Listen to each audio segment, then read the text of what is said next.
എല്ലാവർക്കും നമസ്കാരം. ആകാശഗംഗ എന്ന നമ്മുടെ യൂട്യൂബ് ചാനലിലേക്ക് എല്ലാവർക്കും സ്വാഗതം.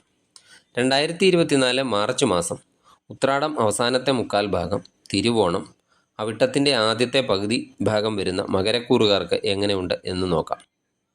ഞാനിവിടെ പറയുന്നത് മാർച്ച് മാസം ഗ്രഹങ്ങൾ മകരക്കൂറുകാരുടെ വിവിധ ഭാവങ്ങളിൽ നിൽക്കുമ്പോഴുള്ള ചാരഫലമാണ്.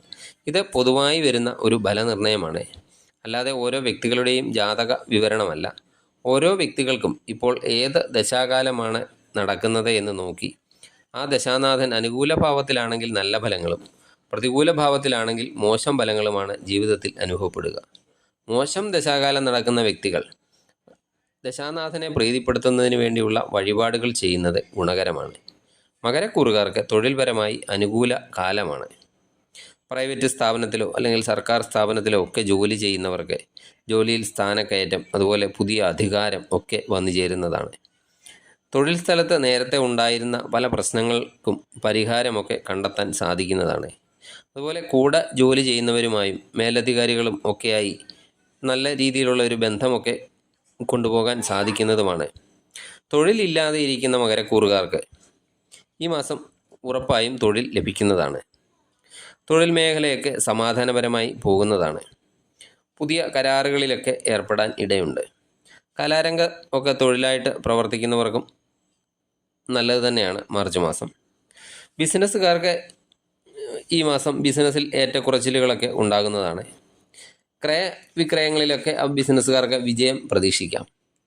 വരവും ചെലവുമൊക്കെ പൊരുത്തപ്പെട്ട് കൊണ്ടുപോകാൻ ഈ മാർച്ചിൽ നിങ്ങൾക്ക് സാധിക്കുന്നതാണ്. അതുപോലെ പൂർവിക ധനം സംബന്ധിച്ച് എന്തെങ്കിലും തർക്കമൊക്കെ നിലവിലുള്ളവരാണെങ്കിൽ അതൊക്കെ പരിഹരിച്ച് കിട്ടുന്നതാണ്.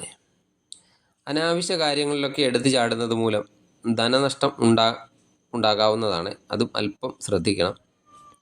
അതുപോലെ വാഹനം, ഭൂമി ഒക്കെ കൈമാറ്റം ചെയ്യുന്നതിലൂടെ ധനലാഭവും പ്രതീക്ഷിക്കാം. ദുർച്ചെലവൊക്കെ വർദ്ധിക്കാൻ സാധ്യതയുണ്ട്, അല്പം ശ്രദ്ധിക്കണം. കടം കൊടുത്ത പണം തിരികെ ലഭിക്കാൻ അല്പം പ്രയാസം നേരിട്ടേക്കാം. വിദ്യാർത്ഥികളെ സംബന്ധിച്ചിടത്തോളം അവർക്ക് പഠന പുരോഗതിയൊക്കെ ഉണ്ടാകുന്നതാണ്. പരീക്ഷകളിലും മറ്റുമൊക്കെ വിജയം ഉണ്ടാകുന്നതാണ്. മാസത്തിൻ്റെ ആദ്യ ഭാഗങ്ങളിൽ പഠനത്തിൽ ചെറിയ ഭയം ഒക്കെ ഉണ്ടാകുമെങ്കിലും അതൊക്കെ പെട്ടെന്ന് തന്നെ മാറിക്കിട്ടുന്നതാണ്. അതുപോലെ ഉന്നത വിദ്യാഭ്യാസത്തിനും വിദേശ പഠനത്തിനും ഒക്കെ ശ്രമിക്കുന്നവർക്കും നല്ല സമയം തന്നെയാണ്. പുതിയതായി വിവാഹം ആലോചിക്കുന്നവർക്കും ആലോചനകളൊക്കെ വന്നു ചേരുന്നതാണ്. അപ്രതീക്ഷിതമായി ഈ ജീവിത പങ്കാളിയിൽ നിന്നുള്ള ഒരു പെരുമാറ്റം ചെറിയ മനോദുഃഖത്തിനൊക്കെ ഇടവരുത്തും. സഹായ വാഗ്ദാനങ്ങളൊക്കെ നൽകിയവരെ ആ സഹായ വാഗ്ദാനങ്ങളിൽ നിന്നൊക്കെ പിന്മാറുന്ന ഒരു അവസ്ഥ ഉണ്ടായേക്കാം. അതുപോലെ ഏറ്റവും അടുത്ത് സഹകരിച്ചവരൊക്കെ നമ്മളിൽ നിന്ന് അകന്നു പോകാൻ ശ്രമിക്കുന്നതാണ്. അതുപോലെ അയൽക്കാരുമായുള്ള ബന്ധങ്ങളും അല്പം മോശമാകാൻ സാധ്യതയുണ്ട്. ആത്മാർത്ഥ സുഹൃത്തുക്കളെയും അല്പം ശ്രദ്ധിക്കണം. അവരെ എന്തെങ്കിലും തരത്തിലുള്ള ചെറിയ ചതിയിലൊക്കെ പെടുത്താൻ സാധ്യതയുണ്ട്.